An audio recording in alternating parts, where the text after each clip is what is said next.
Hello my dear friends, you're in the Military Summary channel, and this video we're going to discuss the most important events that took place during the previous 12 hours. We have lots of very interesting updates, so let's start. And first we're going to talk about the Zaporizhzhia direction, because according to information we have, the Russians are planning to begin the full-scale offensive operation in this area. At least that was stated by The Economist. Russia is preparing for a daring assault on the Zaporizhzhia. It is not yet clear when exactly that this might happen. According to the commander of the Spartan Rapid Reaction Brigade, Alexei Klishchenko, the Russians plan to send from 20 till 30,000 troops for the initial assault, but half of them had to be transferred to Kursk to strengthen the counteroffensive against the armed forces of Ukraine. So, as I understand, according to this idea, according to his point, as soon as the Russians finish the battle for the Kursk direction, then some forces would be redeployed back to the Zaporizhzhia area and the Russians will begin offensive.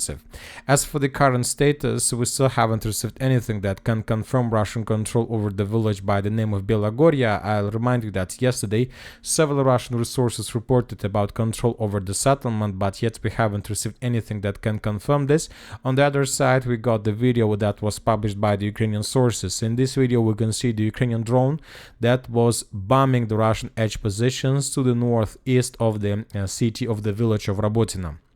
So this attack took place exactly in this point, and based on the video that was published by the Ukrainians, we have adjusted the map in Russian favor.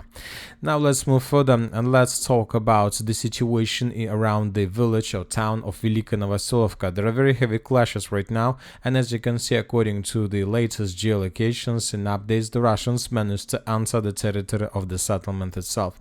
First, let's talk about the village of Novodarivka. This is the western flank of Velyka Novosilka, and today the Ukrainian sources published the video of how they were FPV droning and attacking the Russian edge positions in the area of the settlement. There are several FPV drone attacks, as you can see, and for example, this episode took place exactly in the most western part of the settlement. Based on this video, we have adjusted the map in Russian favor.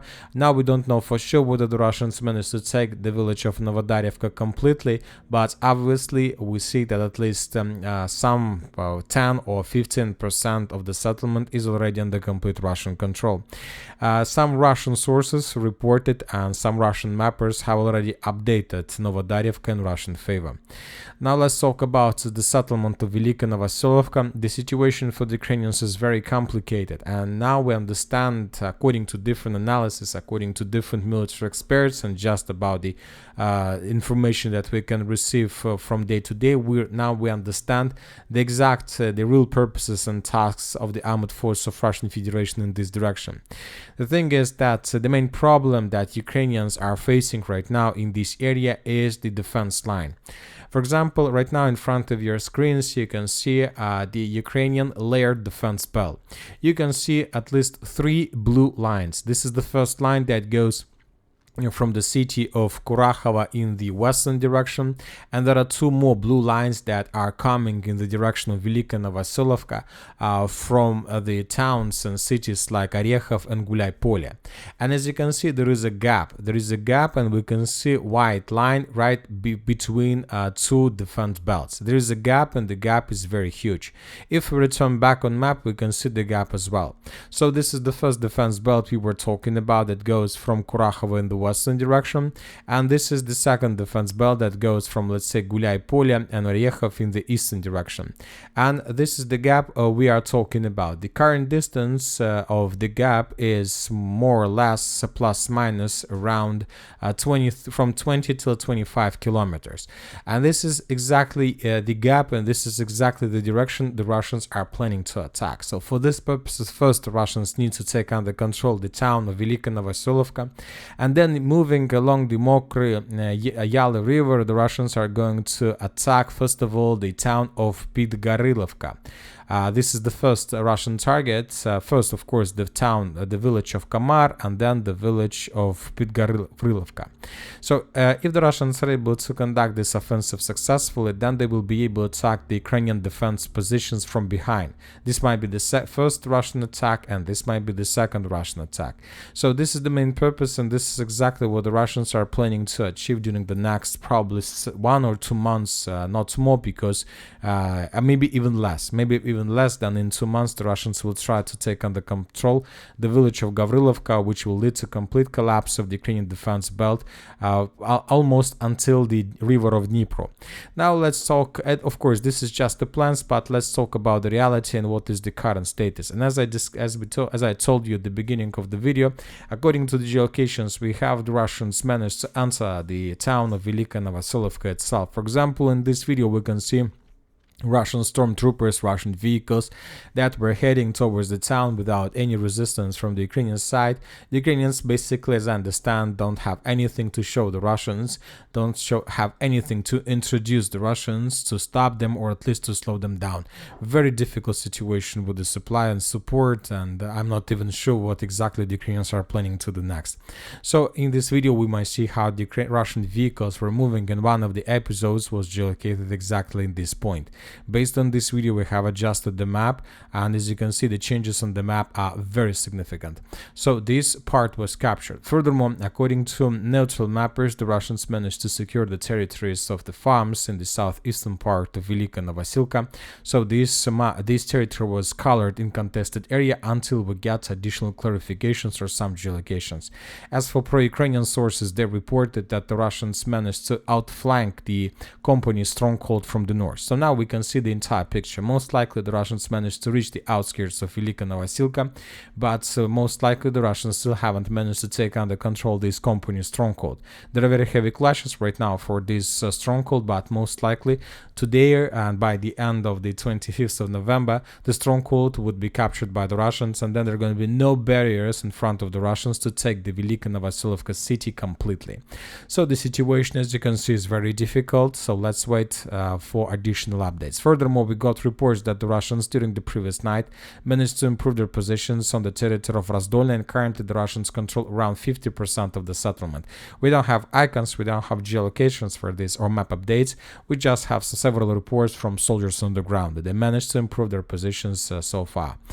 Now let's talk about the Uspenivka stronghold. Very interesting details are coming from this area, and the most important that Ukrainians most likely were completely defeated on the territory of the settlements like Elizavetovka, Ilinka and Romanovka. The sources are saying that the village of Romanovka has already fallen, and right now the Russians are cleaning up and fighting for the last houses. And we have a lot of geolocations, and as you can see, we have updated the map in Russian favor. And let's take a look at this video. First of all, the battle for the Ilinka stronghold, the most important stronghold in this area, that was a core and the base of Ukrainian defense along the Sukhia River. In this video, we can see the episode of artillery preparation, and now we can see the Russian vehicles, fighting vehicles and personnel carriers that were heading towards this stronghold. Now we can see the moment when the Russian soldiers landed in the area, and in the second part of the video we can see the process of how the Russians were trying to clear the trenches. So these are the Russian soldiers, this is the trenches, these are the trenches, this is the central part of the trenches, and the Russian soldiers were trying to force the Ukrainians to fall back. Ukrainians were trying to counterattack the Russians with several FPV drones, but they couldn't do anything to them. So in the final part of the video, the Russians were clearing exactly this point. Based on this video, we have adjusted the entire stronghold under complete Russian control. And this is the Russian progress in the eastern part of the village of Ilinka. As for the northwestern part of the village, we have another video published by the Russian side. We can see Russian vehicles, Russian tanks that were attacking towards the Ukrainian positions. And in the final part of the video, we can see how the Russian infantry landed in the area along the river by the name of Balka Gliniana. So this is the point, one of the geolocations that we might find during the video. So based on this video, we have also adjusted the map to the north and to the northwest of Ilinka. Also, we have different reports from different mappers. Neutral mappers reported that the village of Ilinka was captured completely. As for pro-Ukraine mappers, they showed just, let's say, 60% of the village was captured. I'll remind you that just yesterday we talked that the forces of the 79th Separate Assault Brigade were caught in Cauldron, and most likely today the Cauldron was destroyed. So this is the picture, the situation by the end of the 23rd of November. This is the situation by the end of the 24th of November, and this is the situation by the beginning of the 25th of November. Furthermore, the sources are saying that the village of Yelizavetovka was also captured by the Russians. We haven't received anything that can confirm this, but let's keep this information in our minds, because most likely, starting on the 26th of November, the edge Ukraine positions are going to be between the villages of Veselogay, Ganovka and Uspenivka itself. So this yellow line is most likely the line of combat contact on the beginning of will be on the beginning of the 26th of November. The situation for the Ukrainians is very critical, and I'm not sure that the Ukrainians are able to hold these lines for a very long period of time. As for Kura-khove itself, we got a very interesting video published by the Ukrainian sources. In this video, we can see the Ukrainian drones, Ukrainian vehicles, Ukrainian drones that were hunting and attacking the Russian units that were moving along the road between this village of Uspenivka and the village of Kura-khove. Now we can see the process how the Ukrainians were bombing the Russian units, and one of the episodes was geolocated exactly in this point. Based on this video, we have adjusted a very huge part of 0510 road in Russian favor.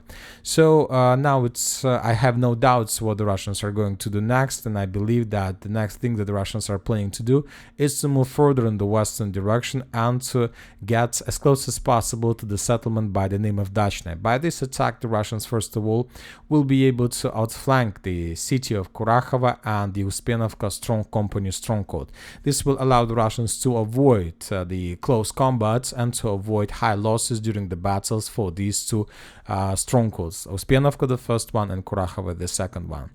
Now let's move further. Let's talk about the northern Kura-khove direction. According to information we have, this information was confirmed both by neutral mappers and pro-Ukrainian mappers. The Russians managed to break through the Ukrainian defense belt and they began advancing along the railways. So basically the battle for the village of Stare Terne has begun. Most likely today the Minister of Defense of Russian Federation will confirm control over the village by the name of Berestki. And as for the northern Selidova direction, we have additional changes on the ground. According to information we have, the Russians currently managed to semi-encircle the village of Pushkina from the east, southeast and the northeast, and the Russians managed to semi-encircle the settlement of Zhovte from the south, southeast and from the east. So which means that during the next several days, the Russians will begin assault operation in the direction of both two villages, which is very important, and the Russians will be able to move further to meet probably with the Russian forces somewhere in the area of the villages like Novopavlovka and Zeleny Gai. So as you can see, two attacks, one from Velyka Novosilka in the northwestern direction trying to attack between two defense belts, and one attack from Selidova in the western direction, which will allow the Russians maybe to force the Ukrainians to fall back even further, much further on the territory of Dnipro region. And by the way, when talking about these two attacks are coming on the territory of the Dnipro region, and this is completely new region of the special military operation.